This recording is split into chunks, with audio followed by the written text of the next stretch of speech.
بسم اللہ الرحمن الرحیم۔ السلام علیکم۔ آپ کی جائز حاجتیں جو ابھی تک پوری نہ ہو سکی، کسی نہ کسی وجہ سے رہ گئی ہیں، اللہ کے حکم سے پوری ہو جائے گی۔ یہ وظیفہ بہت ہی خاص ہے، اس میں وقت کی کوئی قید نہیں ہے۔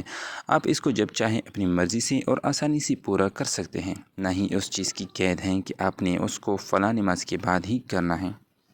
آپ کسی بھی نماز کے بعد یہ وظیفہ مکمل کر سکتے ہیں۔ باوضو یا بے وضو کسی بھی حالت میں آپ یہ وظیفہ کر سکتے ہیں۔ اس میں کسی قسم کی کوئی قید اور بندش نہیں ہے، یہاں تک کہ عورت اپنے خاص دنوں میں بھی اس کو کر سکتی ہیں۔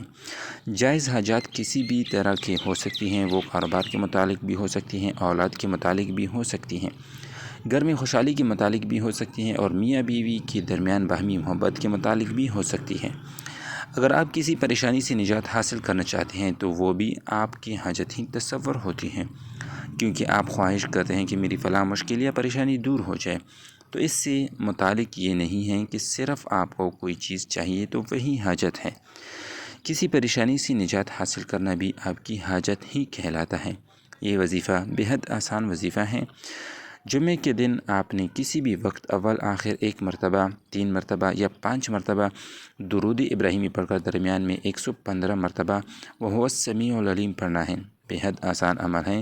آپ اس کو چلتے پھرتے بہت ہی کم وقت میں پڑھ سکتے ہیں، اور یقین کریں کہ اگلی جمعے سے پہلے اللہ تعالیٰ کے حکم سے آپ کی ہر جائز حاجت، خاص طور پر وہ حاجت جس کی نیت سے آپ اپنے اس عمل کو کیا ہوگا، آپ کی وہ حاجت پوری ہو جائے گی۔